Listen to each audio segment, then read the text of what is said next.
Hey, Jimmy, that's right. Yes, we all had an amazing time at the Just Like Heaven Festival. And in fact, I got to sit down and have a chat with Ryan Jarman from the Cribs. Let's have a listen to how that went. I'm with Ryan Jarman from the Cribs, who just played on the main stage at Just Like Heaven Festival, and we're gonna have a little chat. So, Ryan, how you doing? To say that we haven't slept or eaten in 48 hours, I'd say we're doing pretty spectacularly. I think so. I mean, to move around like that on stage and to be able to play a set like without any nourishment, well done. Well, the rock was my breakfast this morning, so. Yes, you're living on rock and roll. Okay, so right now the Ravenettes are on stage, so if anyone hears that in the background, that's what's going on. So, Ryan, tell me about what you guys are doing now. Now, you've had a whole history with 7 albums, or is there more? Well, no, we're up to 8 albums now, so at the minute, okay, so 2018 and 2019 we had off because we were locked in a legal battle with our old label, so those 2 years sucked, but we couldn't tour, we couldn't really do anything, and we didn't want to write any more songs. We were paranoid about them having ownership, having some kind of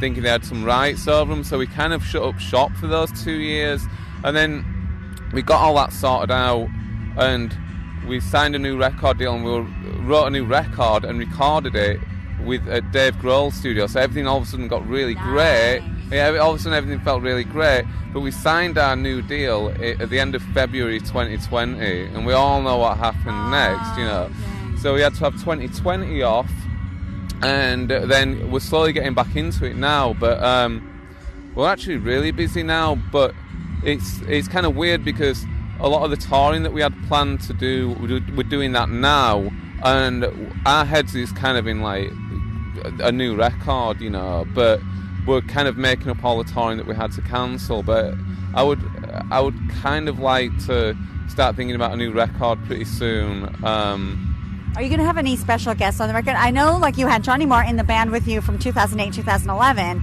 Are you planning on working with anyone else or just you guys? Well, there's no plans yet. I mean, all that stuff was really accidental. Johnny, and I understand, because we've done a couple of tracks over the years with Lee from Sonic Youth, and then we had Johnny in the band for a bit.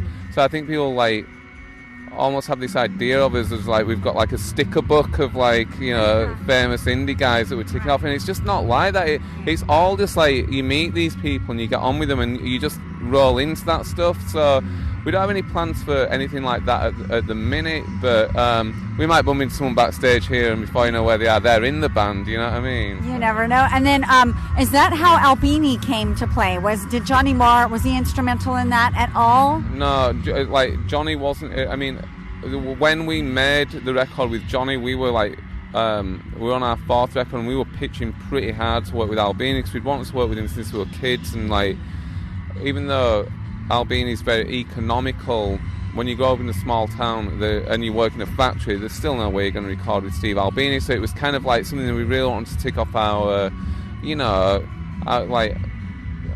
don't like the term, but our bucket list or whatever. Since we were kids, we were such big fans of Albini's records that we wanted to do it. So when we got to the 4th record, we were pitching pretty hard to Johnny, we should do it with Albini.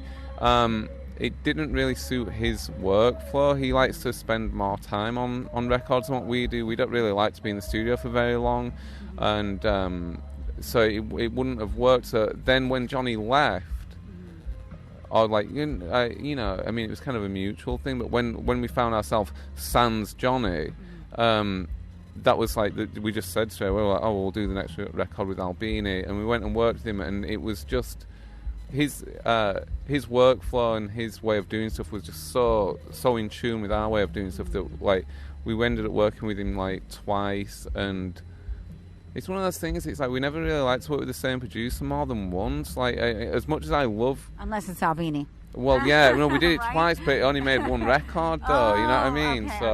Okay, we did it over 2 different sessions. It was a bit of a weird. Right. It was all a bit weird around that time because we were well, I was struggling with personal problems, so we did a session and then thought about putting a record out, didn't do it, and then went back and finished it like a few years later. So, but he like we enjoyed working with him so much. It's like you kind of want to say, oh, we'll just make all our records with him because it works, but at the same time, I just think it's so boring when a band works with the same producer over and over again.